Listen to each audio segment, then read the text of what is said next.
Hello and welcome to part 10 of the Zentangle robot project. If you remember last video, we sketched out the basic placement and general details of our composition. And this just allows us to work more comfortably and more accurately once we start drawing with our pens.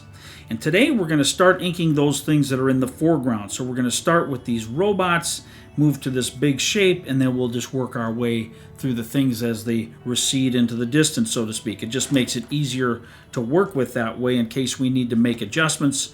That which is in the front is much more difficult to adjust. So let's get started with our drawing. I'm going to zoom in on this one as well so that we can see some of these upfront details a little more easily. So I'm going to start with this robot right here. We're going to draw this little bell shape. And don't be worried about trying to trace your pencil marks. You can use them as a guide, of course, or if you've spent a lot of time, perhaps after last video, drawing the shapes in and sketching them, that's fine. If you want to use those for your advantage that way, you go ahead. But otherwise, feel free to correct on the fly as you make your drawing. Let's give him a little antenna here.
All right, so there we have the placement of our first bot. And we'll add the details later as we go. We're just going to get all of our final shapes into position, and then we can worry about details and shading in the final steps. So now let's work on our larger guard bot.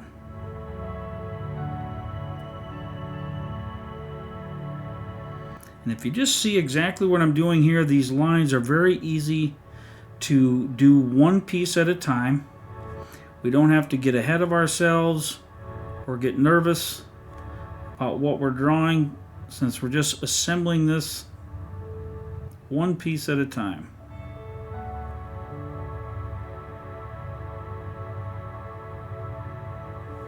And it's just about having fun with our imaginations and our ideas that we have that we can come up with.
And remember, on his face here, we're going to follow those lines, create a curve in,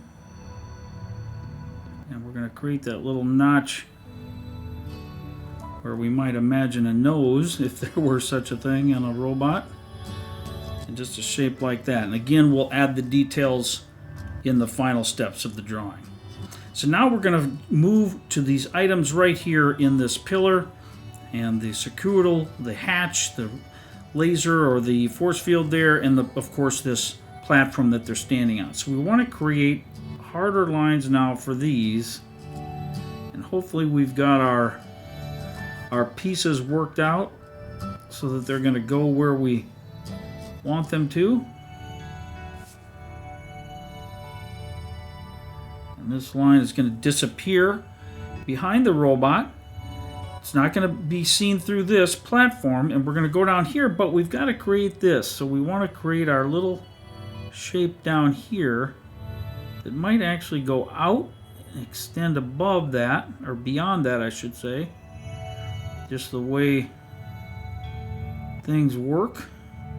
I'm creating some rivets there, and now our line for that edge down below. Now let's create this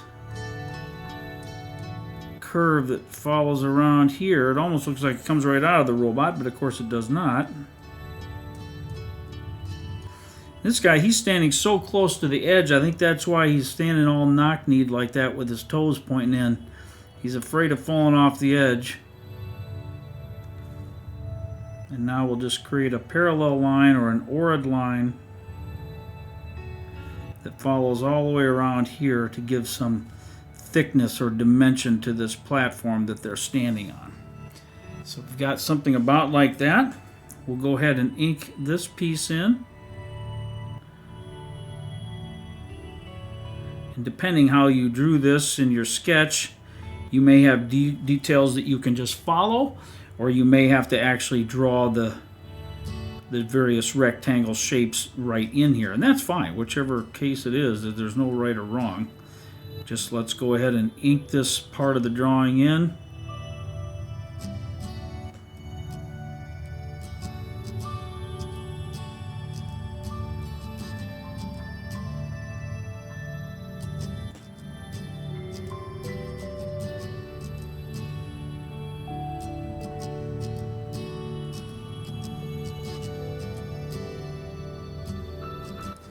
Alright, now like this shape requires, we want to create a blackened, it doesn't require it, maybe that's an overstatement, but in the original design, if you recall, it looked like that. So we're going to color in every so often, every third or fourth or fifth piece. Just ink it in for a little contrast and visual interest in our drawing.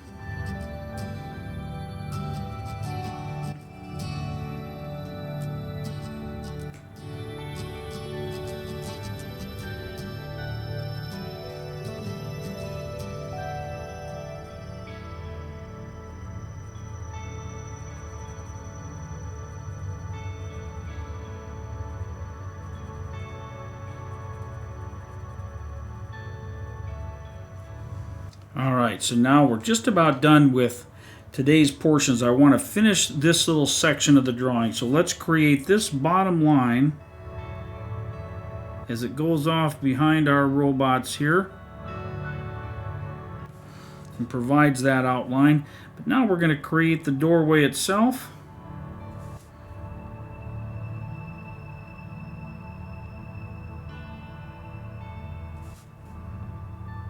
And that comes down all behind the robot. So let's go ahead now. We're going to create this tangle. So we're going to create our orbs here, or ink them in. You may have already done or should have already done your placements so as to not have to worry about where they go with your ink pen.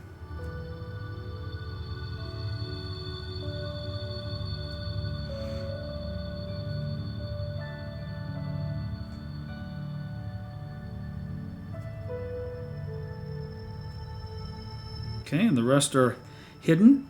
And so now we want to create that little connecting lines like we did with our other ones. And they may curve slightly to follow the general shape of this platform that we're on, or this cylinder that we're all standing on here with the robots.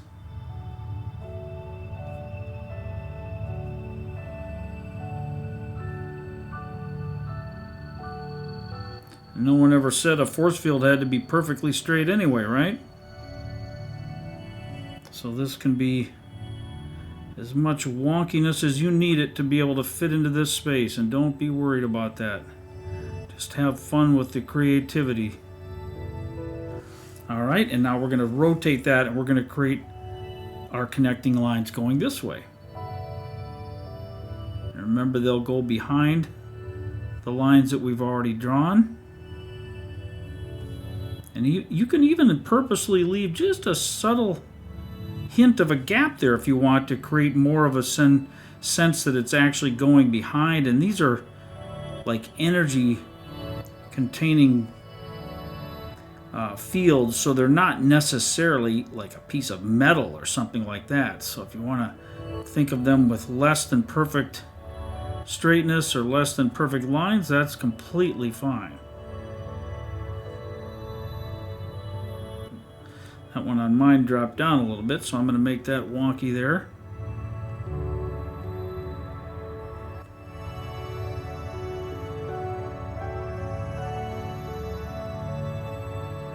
Alright, so there's that. But now we need to do one last thing with this one.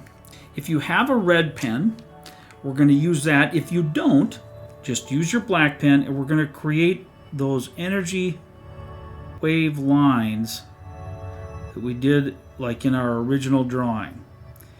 As you see what I'm doing here, if yours is similar to mine, where you have these complete squares with an orb in the center, I want to start, or I would recommend starting with those so that you can create a consistent pattern that can ripple throughout this. So here's another one right here. It depends how big your grid is on the drawing that you're doing. And once you have those entire squares filled, now see we don't have a whole square, so we're going to just work outward from the orbs. Or we could use this one the other way, but I'm going to create it with some variety here. And so now this orb is going to go like that, and I'm assuming there's an orb down here, so these are going to come in like this. They go outward from the orb, these little rippling energy lines. That's how I think of it as I try to have a consistency to the placement of those lines. So you see what's happening there. Every time I find an orb, I ripple outward from that. So here's the orb here. And this one is kind of hidden behind the robot there, so he's hard to draw.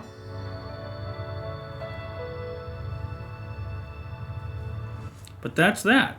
And that gives us that force field look right there and completes that particular tangle. So now we'll go back to our black pen and let's draw in this particular shape here.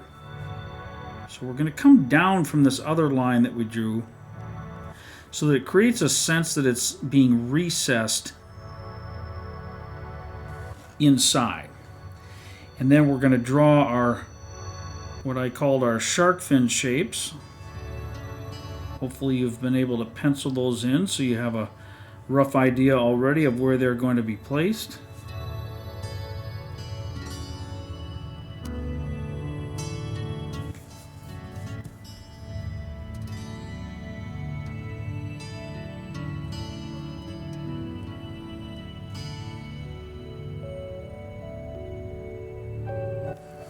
And let's just take along this edge, we want to create a little bit of like hash marks that just show that this is an inner piece, if you will.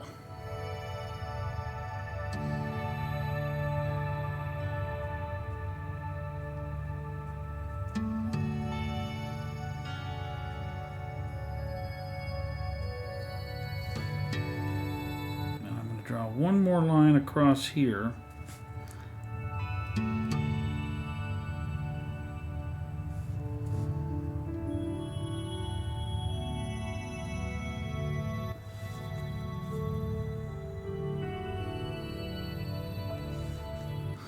All right, and let's draw our little rivets. Just these dots. Give the impression of a mechanicalness to these shapes here.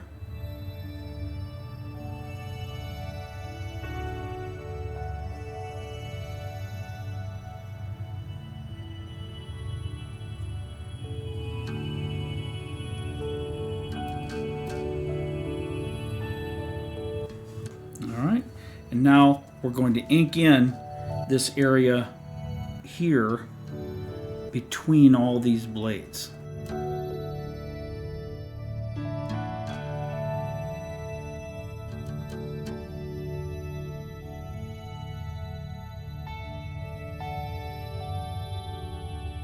So there you have it. That is where we're going to stop for today on part 2 of our final drawing, and we'll continue in the next video inking in the additional details, and of course in the final step we'll add the smaller details and the shading and so on to complete our drawing altogether. Thank you again for joining me. Hope to see you back for the next video.